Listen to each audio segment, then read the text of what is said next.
മാഷെ ഇതാരാ? ഞാൻ ഇപ്പൊ വിചാരിച്ചതേ ഉള്ളൂ, ടീച്ചറെ മാത്രം കണ്ടില്ലല്ലോ എന്ന്. അങ്ങനെ വിചാരിക്കാൻ ഞാൻ എന്താ കൊടപ്പനക്കുന്നിലെ ദേവിയാ?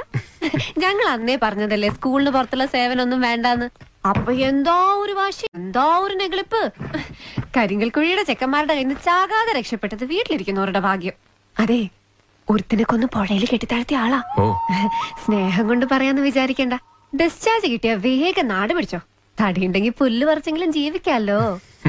അല്ല, ചായ കാപ്പി എന്തെങ്കിലും വേണോ? ഇവിടെ കിട്ടും, ഞാൻ വാങ്ങിക്കാം. ഒന്നും വേണ്ട ടീച്ചറെ, ഇപ്പൊ തന്നെ വയറ് നിറഞ്ഞു. 1 കിലോ ആപ്പിൾ ഓറഞ്ചൊക്കെ വാങ്ങിയതാ. എന്നിട്ട് എവിടെ? അല്ല, അതാ പറഞ്ഞ മാഷ്ക്ക് കഷ്ടകാല എടുക്കാൻ മറന്നുപോയി. അപ്പൊ കേട്ടത് ശരിയാ? എന്ത്? അല്ല, പിശുക്ക് കണ്ടുപിടിച്ചത് ഇയാളാണെന്ന് ഒരു നാട്ടുവർത്താനുണ്ടേ. ഓഹോ, അപ്പൊ എന്റെ കുറ്റങ്ങളൊക്കെ കളക്ട് ചെയ്ത് വെച്ചിട്ടുണ്ടല്ലേ? ഇതുപോലൊക്കെ ആയാലേ ജീവിക്കാൻ പറ്റും മാഷെ. പക്ഷെ പിശുക്കത്തിന്നൊരു പേര് വീണതുകൊണ്ട് ഗുണമുണ്ട്. ഡൊണേഷൻ ഗണേശൻ എന്ന് പറഞ്ഞ ആരും എന്റെ അടുത്തേക്ക് വരില്ല. എന്ന് വെച്ചൊരു ചായ പോലും വാങ്ങിച്ചു തരാത്ത ആളൊന്നും അല്ലാട്ടോ ഞാൻ. വേണോ? എനിക്കൊന്നും വേണ്ടേ എന്റെ കൊടപ്പനക്കുന്ന് ദേവിയെ. അപ്പൊ ഞാൻ ഇറങ്ങാം. മാഷിന്റെ അത്ര പ്രായമൊന്നും ഇല്ലെങ്കിലും ഉള്ള ലോകപരിചയം വെച്ച് പറയാം. ചുവരുണ്ടെങ്കിലേ ചിത്രം വരയ്ക്കാൻ പറ്റൂ, കൈ ഉണ്ടെങ്കിലേ ശമ്പളം വാങ്ങിക്കാൻ പറ്റൂ.